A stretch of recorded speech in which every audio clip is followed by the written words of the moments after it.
Just last week, I went to a wedding, and it was one of the most interesting weddings I've ever attended. There were over 500 people there. The bride was gorgeous. But the thing that grabbed my attention at this particular wedding ceremony was the creativity of the wedding ceremony. The wedding lasted over an hour, and the bride and the groom had brainstormed together with the pastor in order to insert new and different and exciting elements into the wedding service. And I enjoyed those. But right in the middle of the ceremony, they inserted portions of the traditional classic wedding ceremony. And I noticed that when I began to hear the words from that traditional ceremony, that my attention perked up and I was moved. And I thought to myself, there's just no way to improve on this. This is so beautiful. Those words are so meaningful. Why can't we just stay with the traditional service? And then I thought, well, I'm probably just old-fashioned, one of these fuddy-duddy ministers and so on. And I thought maybe the reason I like that traditional service so much is that because I've heard it so many times. Most people only really hear it once when they get married or when they're participating in somebody else's wedding. But when you're a clergyman, you have the benefit of doing it over and over and over again, so that the words now become sharp in their definition. And as I thought of that traditional wedding ceremony, I realized that a great deal of thought and care had been filled in each word. And so we have a tradition that has developed in this wedding service. But you've all felt the tension in our culture as young people more and more are saying no to the traditional wedding ceremony and to the whole traditional concept of marriage. People have experienced pain in their own marriages and in their families. We know that more and more young people are coming from broken homes. And there's a fear that's emerged, a suspicion about the whole business of marriage. And so we see couples living together rather than jumping into marriage for fear that the cost of that kind of a commitment may be too much. It may be too heavy and make themselves too vulnerable. And so we're at a point in our culture where one of the most stable and what we thought once permanent traditions is being challenged every day. I think most of us have seen the movie or the Broadway play Fiddler on the Roof. How many of you have seen that? Okay?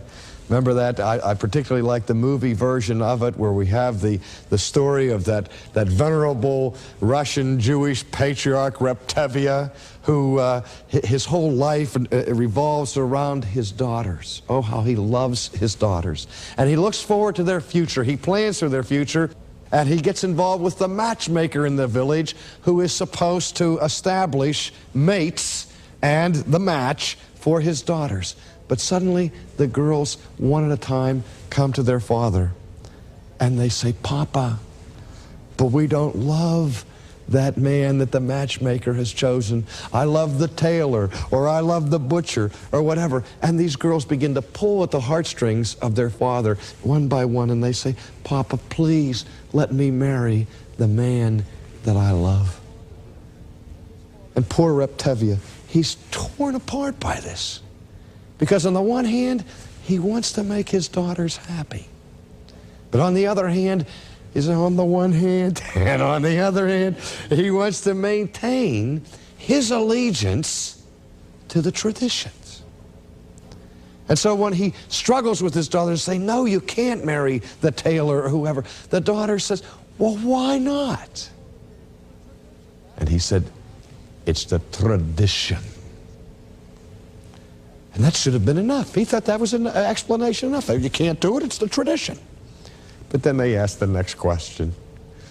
"But Papa, why is it the tradition?" And Rep Tevye scratches his head and he says, why is it the tradition? It's the tradition. That's all. It's what my father did. That's what my grandfather did. And that's what his father before him did. It's the tradition. But he couldn't give a reason for the establishing of the tradition in the first place. And there was the crisis. They had a tradition that was hanging in midair. It was precarious. What was the title of the movie? Fiddler on the Roof. What in the world did a fiddler on the roof have to do with this story of this old man and his daughters who wanted to get married? Remember at the opening scene in the movie, as the soundtrack gets moving, and we see this little man dancing and playing his fiddle on a steeply pitched roof. That's the symbol for the entire movie. The message is contained right in that. Because here is a man dancing and fiddling on a steeply pitched roof in a position that is highly precarious. At any second, we expect that fiddler to slip and to slide down the roof and crash into the ground.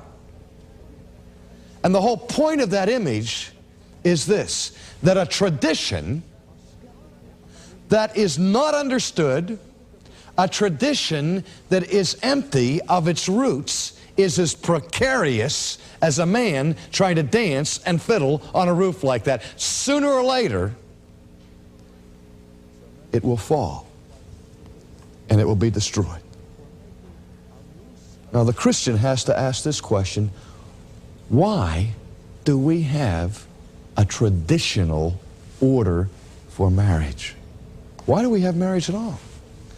Well, one of the things I like about the traditional wedding ceremony is that in the wedding ceremony, words are mentioned that explain to us why there is such a thing as marriage.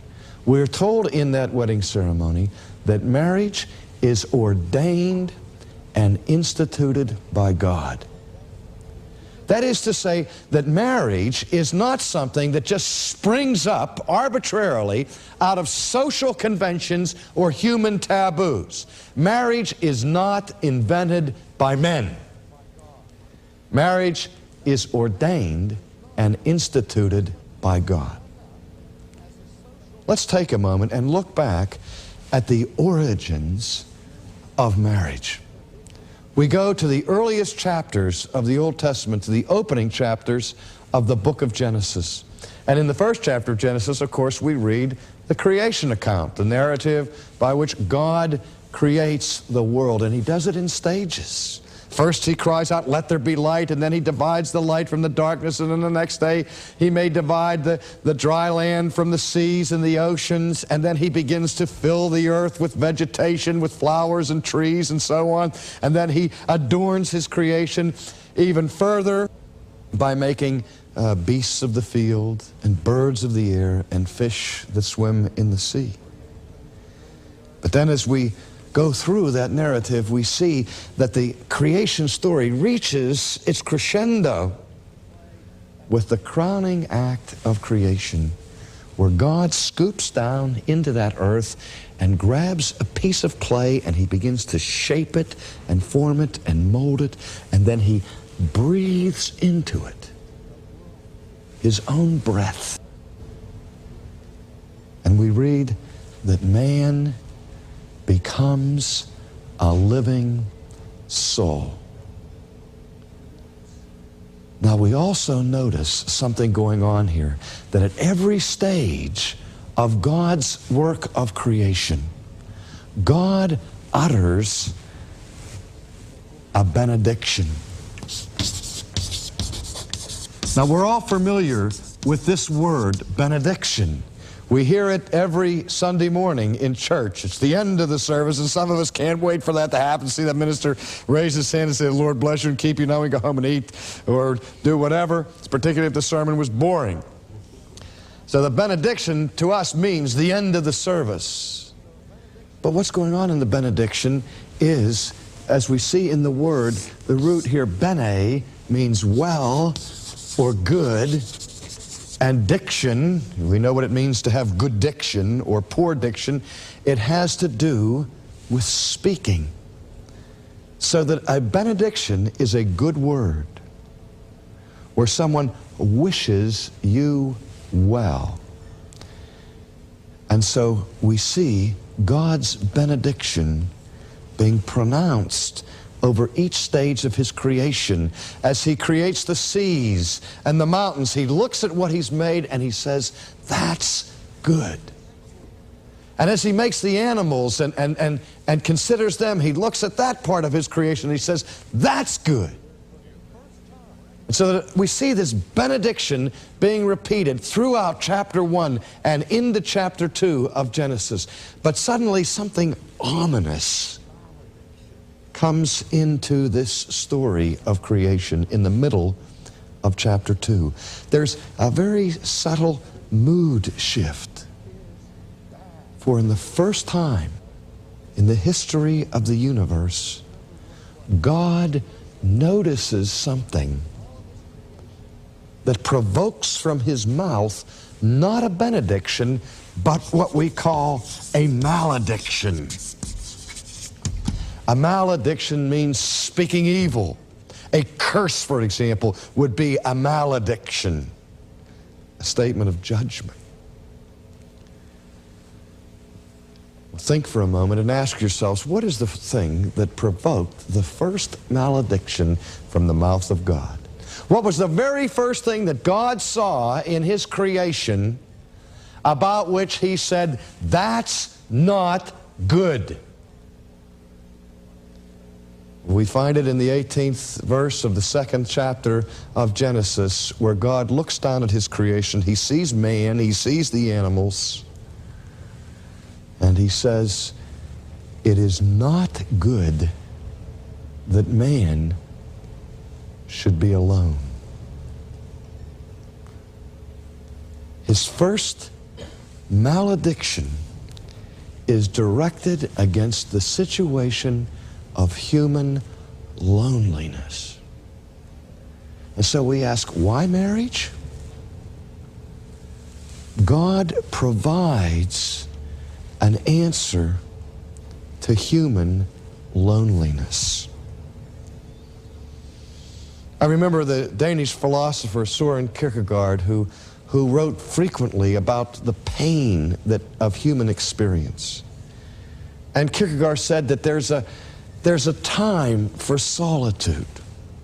There's a time for when each person needs to get alone, to be by himself, to collect and gather his thoughts, to reflect, to meditate. We remember how Jesus Himself from time to time found it necessary to withdraw from the multitudes and the groups and just get away by Himself. And so solitude is something we need, but we don't want it in large doses.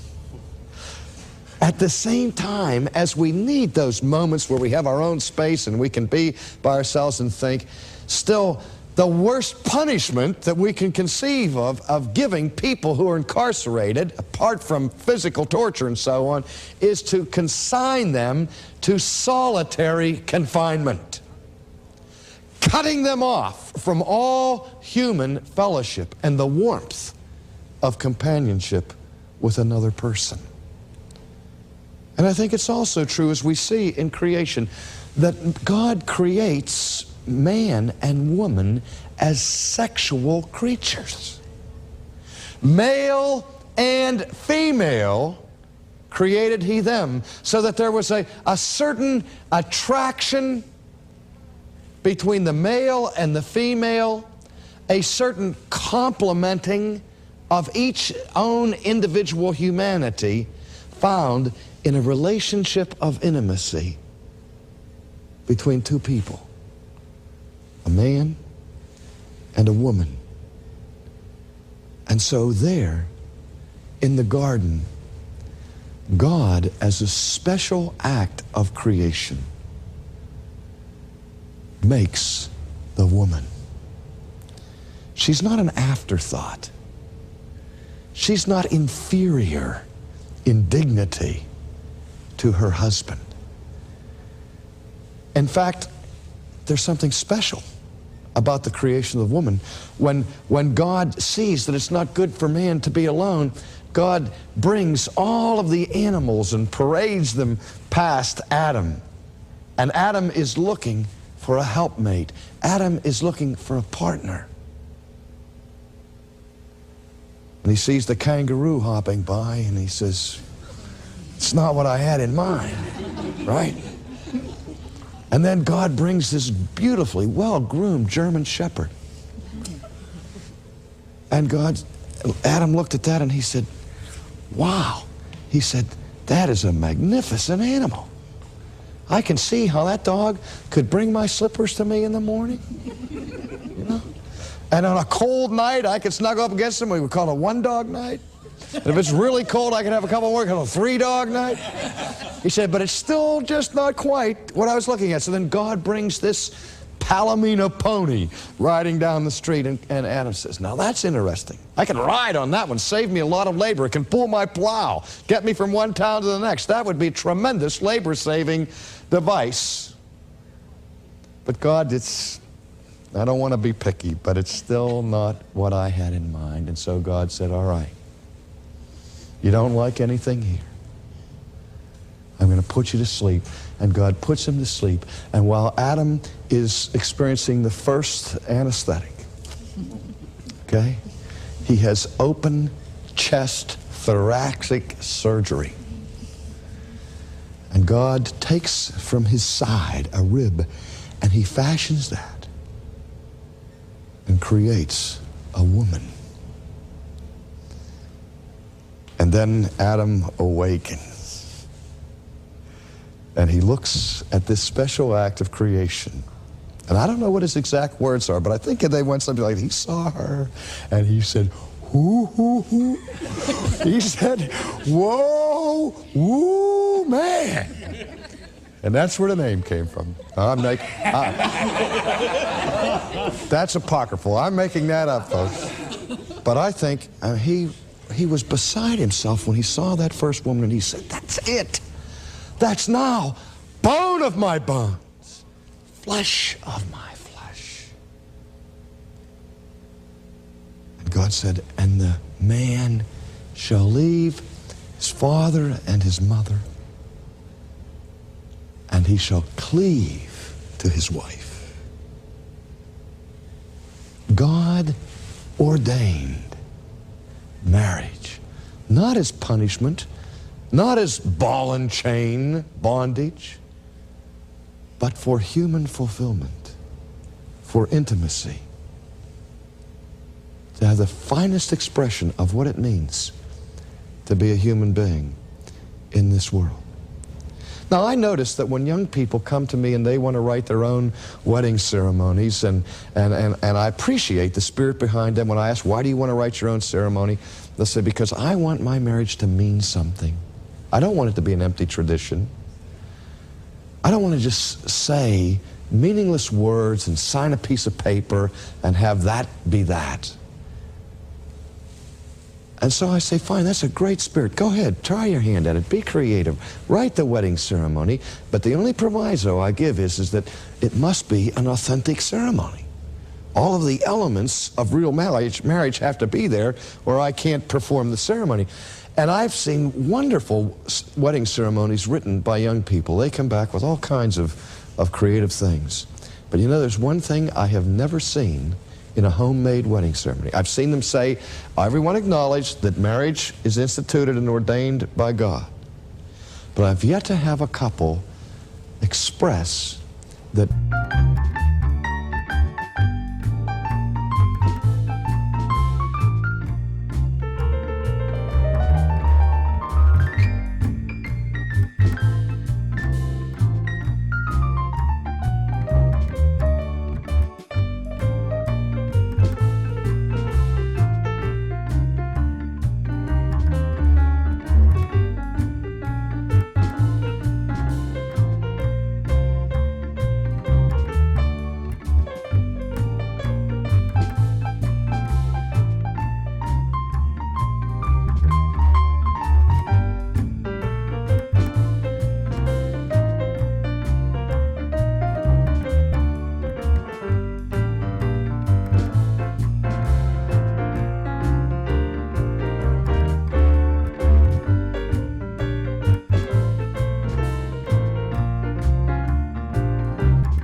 regulated by God's commandments, which of course is an integral part of the traditional ceremony, where we acknowledge that not only does God create marriage and give marriage to us as a gift, but when He gives it to us for our well-being, He does not abandon thereby His sovereign authority over marriage. God regulates marriage, and He institutes it in a certain format.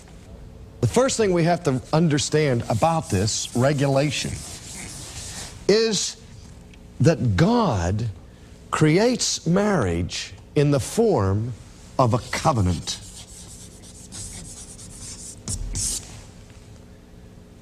Now, dear friends, the whole idea of a covenant is rooted very, very deeply in biblical Christianity. In fact, we even divide the Bible, don't we, between the Old Covenant and the New Covenant.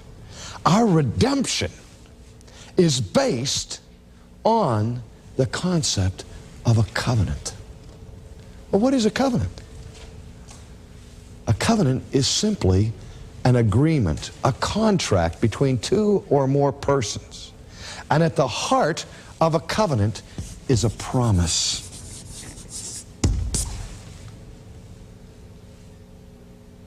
Now, in biblical terms, every covenant had stipulations. It had provisions, rules, if you will, that had to be kept for the covenant to stay intact. And there's something else I wanted to note in terms of biblical covenants. In the Bible, there was no such thing as a private covenant. A covenant was something that was undertaken in the presence of witnesses. How many times have you heard young people say, "Why do I have to go through a marriage ceremony? Say a few words, sign a piece of paper, what difference does it make? Why can't I just have an agreement with my girlfriend?" Well, friends, it's one thing for a man to whisper into the ears of a woman in the back seat of an automobile where nobody hears it, where nobody is going to call him into account for what he has promised, and to stand up in a church or in City Hall, where in front of your parents, in front of your friends, in front of the civil authorities, and in front of the ecclesiastical authorities, in front of every authority structure in your life, you stand there and publicly, before God and these witnesses, make a promise. You take vows, sacred vows, holy vows, and you make a commitment that if you don't take it seriously, maybe your parents will take it seriously, or your friends. I once was involved in counseling a divorce case that involved a triangle, and I was pleading with this woman who was involved in this triangle to break this relationship and return to her husband. And she says to me, "Hey, who am I hurting? I want to be happy. This is just between my husband and me and my lover. The church doesn't need to be involved with it." And I showed her my appointment book, and she couldn't believe it, that I had spoken to and made appointments with 28 people who were directly affected by this relationship. I had to meet with both parents, both sets of parents, the children, the next door neighbor, the friends, uncles and aunts, employers, who were all upset about the sea of devastation that was going on with one broken marriage. And in those cases, this woman's friends cared enough about her, her church cared enough about her to get involved. But she wanted it to be a private matter. But covenants aren't private. And we need to understand that there's a big difference between whispering something privately and signing a piece of paper and doing it formally, in ceremony, at a significant moment and a significant occasion where we mark that moment and we make that sacred vow. Then you see, we have a covenant. I say that marriage is the most precious of all human institutions we have. It's also the most dangerous. It's dangerous because it's into our marriage that we pour our greatest and deepest feelings of expectations. That's where our emotions are on the line. That's where we are most vulnerable, as we will see in the lectures that will follow this one.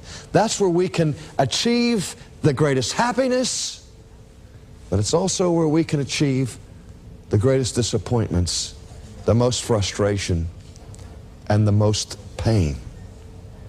That's why if I am going to enter into a relationship where there's that much at stake, I need something more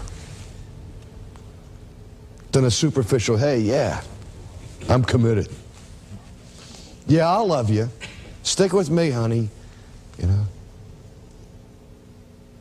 Because even with the formal ceremonies, even with the authority structures being involved, we're at the place now where roughly 50% of those who are married dissolve the marriage.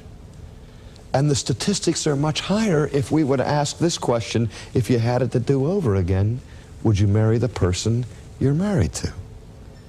It's tragic to hear how many people answer that question without even hesitating. They say no. I mean, I realize I'm in it, I'm stuck, I'm going to stay, I'm not going to get... But boy, if I had it to do over, if I could just be free. But something has been lost about the sacred and holy character of the vow and of the covenant that is regulated by God's commandments. It's for our happiness, but it's also for His glory.